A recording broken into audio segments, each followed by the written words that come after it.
Hello, it's Monday the 26th of October and I'm here with Jan Brown, one of our parishioners, who has very generously welcomed me and Jonah into our home. So we've come here for some socially distanced COVID fun, and one of the many things I learned since I got to Church of the Holy Spirit is that we have some very talented cooks, and Jan is one of them. So I've been lucky enough to sample some of Jan's cooking. She's been very generous, and I know that she cooks very, very, very, very, very well.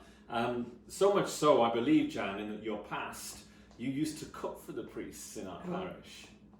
You were like a regular. A lot of cooking experience with the parish. I started out as a volunteer cook. I was the Friday night cook.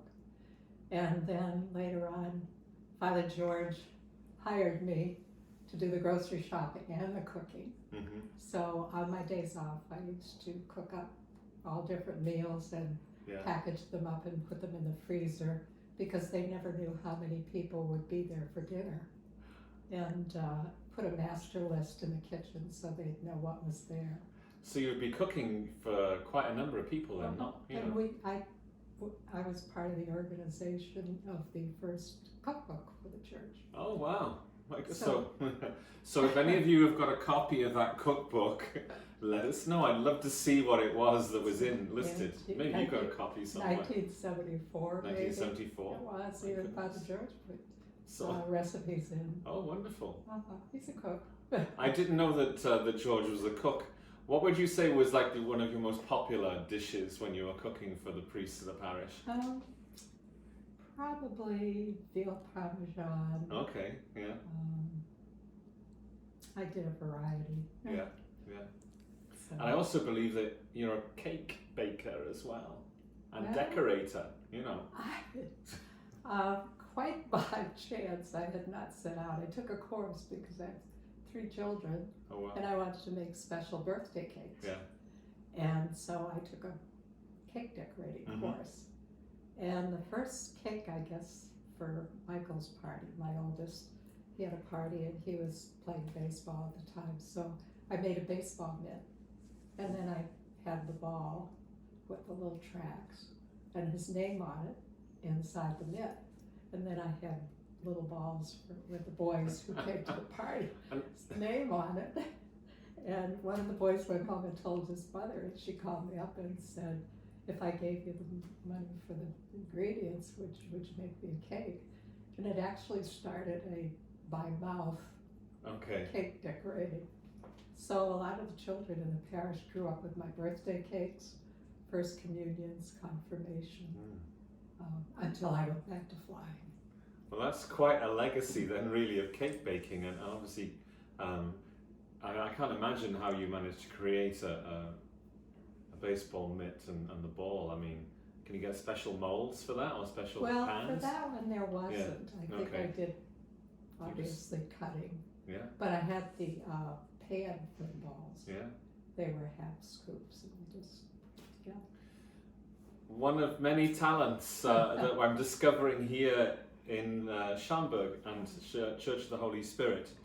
So we're here this afternoon with Jan, and she's going to give us a cooking demonstration at my request, so I can learn a bit more from her.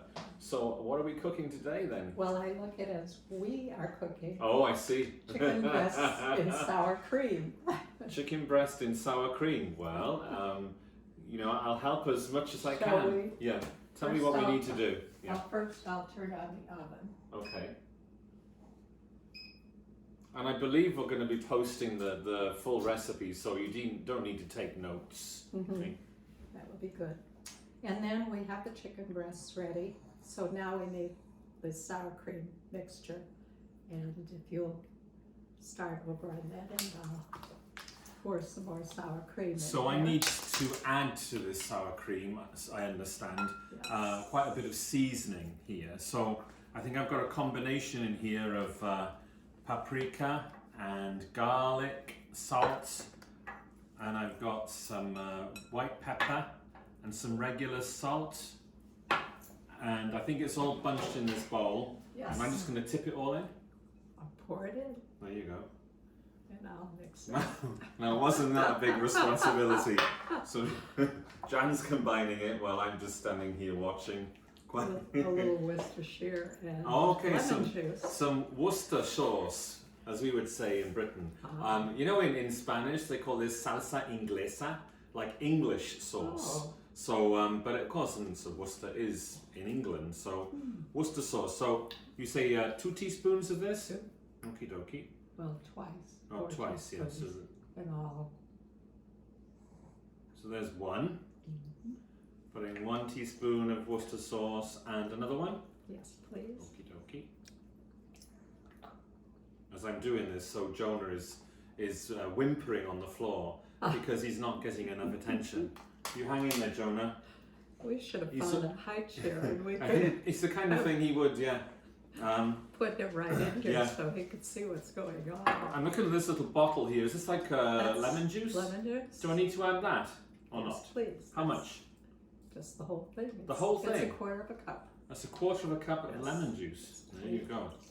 Thank you. So what I'm guessing is that this chicken in sour cream is kind of like, this is like a marinade that you're doing? Okay. And I was thinking about it, because I've been making it for so long, you don't give that much thought. Yeah. But I thought it's not exactly a marinade. It's a mixture. Okay. There's got to be another name. Somebody out there wouldn't know. may add to our cooking experiment here. So now Jan is actually submerging the chicken breast into the mixture, and there goes the second one. And so completely covering it. So it'll soak it all up because we'll try to take as much of it before we put it in the breadcrumbs. So will it like it, I suppose obviously it'll help with tenderizing the chicken as well with that? It makes it so flavorful. It's, okay. It's, that's great. Okay, so if you could put that I'm taking this now and I'm putting it into the fridge, I believe. Is that right? Yes. There you go. Into the fridge. There you go. And then we'll take out one that's been overnight. Here's one which has been prepared, and that was placed in the fridge last night, so we need to leave it in for like 24 hours. You're right. More or less. Okay. See? And there you are. So it's So the next we'll just slide over the breadcrumbs. I have a Pyrex dish here full of breadcrumbs. Wonderful. And so I guess the next thing we're going to do is bread them, you know. So, we're going to bread. But you don't need to remove the... I think we should stick gloves on, right? Just to be doubly secure and safe. So we can dig right in. The thing I find with these gloves is that they don't fit anybody that's like over the age of 10. I mean, they're tiny. I mean, and my hands are not particularly big. I can't tell you how many pairs of... And I take these with me, you know, when I go to anoint people, like in the hospital, or I go to their homes. And it's the most embarrassing thing because I spend like 10 minutes trying to put the gloves on, you know, and this is supposed to be like in a prayerful environment, and there's me doing this. And see what I mean? Then there's getting them off. Oh, that's another issue altogether. There you are. So I got one glove on. So Jan now is, so they're kind of gotten... they've really soaked it up. They've soaked it up. So you don't like... okay, I'll see what you're doing now. I was going to say you don't have to like remove the mixture or anything. No, the more it's just you take as it comes out. the better. Goodness, this is I these are like should gloves look for the for munchkins on Wizard of Oz, isn't it? Really. I think I could use. I got one hand on, That's at least fine. more or less on. So, and you want me now is I'm going to bread Bread. these. Okay, so these rather very kind of like heavily coated chicken breasts with the sour cream mixture, and now breading. Tell me when I breaded them enough, really. Oh, that looks good. It looks good? Here Oh, comes I'm going the to do next one more. One more. There The you good go. measure And then I just put them in there. right here. Okay. Straight in. and then make some more. Smells good, by the way. We're not even starting to cook. That's always the extra added joy of cooking is the aromas.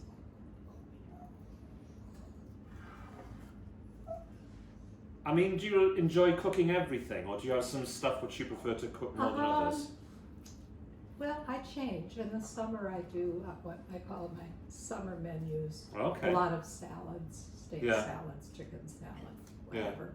Yeah. And in the fall, then I switch to the hot foods, stews, different chicken recipes. Yeah. Is there something in terms of cooking that you find quite difficult and have not quite mastered, would you say? Well, I made some cookies about 2 weeks ago that I call a flunk. Flunk cookies. But it tastes very good. They do. Yeah. In fact, you could try some after we wonderful. finish. There you go. What happened was, since I'm gluten-free, gluten intolerant, I use gluten-free flours, and I had just gotten a new kind of almond flour, and I used that instead of another type of flour because the consistency really matters. Right. Father George's favorite one, I think, was chicken crepes. Okay. And so he and Peggy, his sister, were coming to dinner, and I was making chicken crepes. And the batter, I threw out 2 batters and finally said, I'll just cook it with regular flour. Oh, okay, because this is not working. It didn't work with the gluten-free flour. My goodness. And so now the last step before. Okay, so pan is it's got a pan of melted butter. How much butter is that? Well, you use a cup. The recipe calls for a half a cup of butter and a half a cup of margarine. Yeah. But I think margarine's kind of out of date now. And so we kind of grew up with margarine for like cooking, especially. I remember that as a kid. But yeah. And then it became sort of slightly fashionable, but as you say, you don't hear it mentioned nowadays. No, and it's even harder to find. It's kind of like, we used to cook a lot growing up with like lard, Oh, yeah. Now it's not that easy to buy lard in this country from what I found, Mm-hmm. But I mean, we grew up using lard in lots of things, And now we're going to put it in the oven. Okay, so throw it in the oven. For 45 minutes. 45 minutes, and what heat are we on? And then at 350. 350, okay, wonderful. And then we'll turn it over and pour some more butter. Wow, so you're like basting it halfway through. And about 45 minutes, and then just 15 minutes to finish it off. Okay, so 45 minutes, turn it over, pour some more butter on, and then 15 minutes back in to sort of finish it off. So basically, okay, so you're talking like an hour's cooking. Mm-hmm. And by which time, Except that's... if you make your own breadcrumbs, which I haven't mastered yet. Okay, yeah. And then... So we got a finished product here. Do you think I can remove these gloves now? Am I done with the gloves? Because we're done.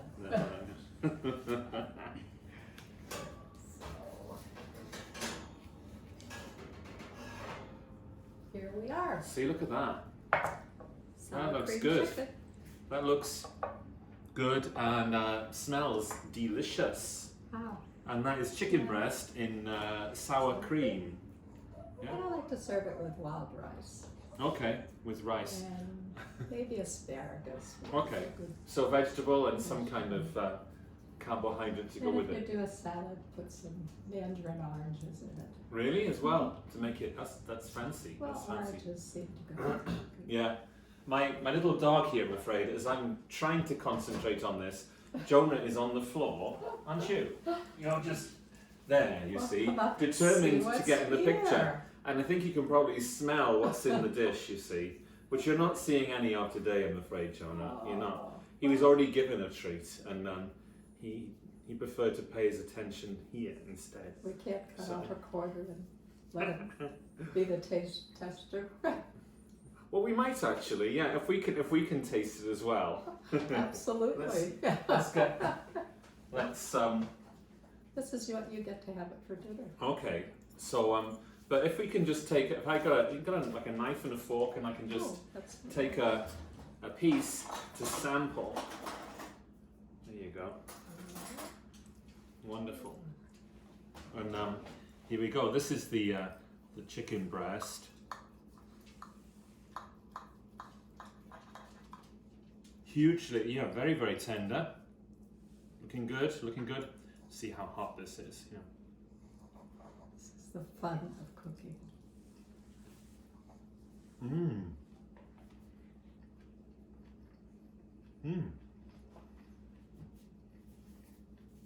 No exaggeration. That's kind of juicy, crispy, extremely tasty, and wonderfully tender. I'll just keep bringing things over to the rectory. This is a keeper. This is a keeper, and there's a tiny little piece here which I'm going to give to Jonah. You know, there's a tiny little piece here, but I'm not sure. It's probably a bit hot for him.